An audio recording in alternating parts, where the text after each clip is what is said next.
তীব্র শীত ও ঘন কুয়াশায় বড় বীজতলা সহ বিভিন্ন ফসল ব্যাপক ক্ষতির মুখে। কুয়াশায় বিবর্ণ হয়ে যাচ্ছে বড়র বীজতলা।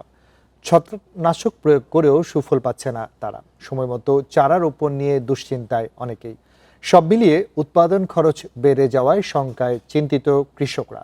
আরও জানাতে লালমনিরহাট থেকে যুক্ত হচ্ছেন সহকর্মী মাহফুজ রহমান।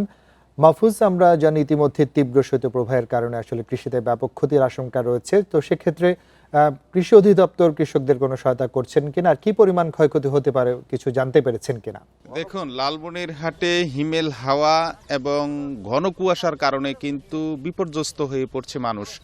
পাশাপাশি কিন্তু যে কৃষি যে ফসলগুলো আছে সেগুলো কিন্তু ব্যাপক ক্ষয়ক্ষতির সম্মুখীন হচ্ছেন। আমরা গত কয়েকদিন থেকে লালমনিরহাটের যে সবজি খ্যাত কমলাবাড়ি, ভাদাই, পাশাপাশি অন্যান্য জায়গায় কিন্তু আমরা ঘুরে বেরিয়েছি। সেখানে দেখেছি বিশেষ করে বীজতলা আসন্ন যে বড় মৌসুম আসছে, সেই বড় মৌসুমের যে বীজতলা তারা প্রস্তুত করেছেন, সেই বীজতলাগুলো কিন্তু ঘন কুয়াশার কারণে কিন্তু ফ্যাকাশে রং ধারণ করেছে। পাশাপাশি অনেক চারা গাছ কিন্তু ইতোমধ্যে পচে গেছে, যার দরুন কিন্তু লালমনিরহাটের যে কৃষক যারা আছেন বোরো ধান চাষাবাদে কিন্তু তারা দুশ্চিন্তা প্রকাশ করছেন। পাশাপাশি আমি এই মুহূর্তে রয়েছি লালমনিরহাটের আদিতমারি উপজেলায় একটি আলু ক্ষেতে। আমরা এখানে এসে দেখেছি কৃষকের আর্তনাদ। কৃষকরা বলছেন যে তাদের যে আলু ক্ষেতগুলো আছে সেগুলো কিন্তু ইতোমধ্যে কিন্তু ছত্রাকের ব্যাপক আক্রমণ শুরু হয়ে গেছে ঘন কুয়াশার কারণে। আর ঘন কুয়াশার কারণে তারা ঔষধ প্রতিদিন দিতে হচ্ছে, পাশাপাশি ঔষধ দিয়েও কিন্তু কাজ করছে না। তাদের একটি অভিযোগ যে বর্তমানে বাজারে যে নকল ঔষধে সয়লাভ হয়ে গেছে, সেই সয়লাভ করা ওষুধ কিন্তু খেতে যে প্রয়োগ করার পরেও কিন্তু তারা সুফল পাচ্ছে না, যার দরুন কিন্তু তাদের ভিতরে যে নাভিশ্বাস সেটি কিন্তু উঠে গেছে, তারা ব্যাপক দুশ্চিন্তায় রয়েছেন।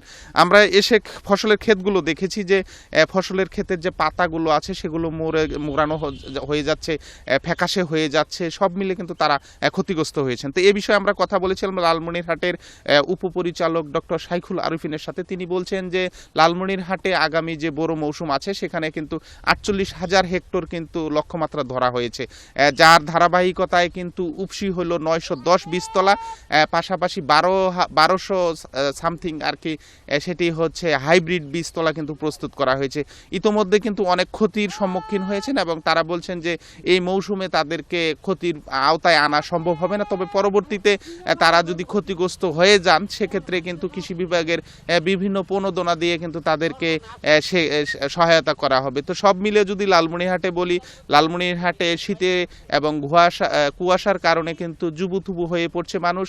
পাশাপাশি শীতের কারণে কিন্তু যে কৃষি আবাদগুলো আছে সেগুলো নিয়েও বেশ শঙ্কায় রয়েছেন এবং তারা এই ক্ষতি কি পুষিয়ে উঠতে পারবেন কিনা সেটি নিয়ে বেশ দুশ্চিন্তায় রয়েছেন। তো সব মিলে লালমনিরহাটের কুয়াশা কিন্তু ধারাবাহিকভাবে পড়ছে, যেমনটি যদি জানাই যে আজকে 9 ডিগ্রি সেলসিয়াস তাপমাত্রা রেকর্ড করা হয়েছে, কিন্তু ঘন কুয়াশা বিদ্যমান রয়েছে। তো এ ছিল আমার কাছে লালমনিরহাটে শীতের কৃষি নিয়ে সর্বশেষ।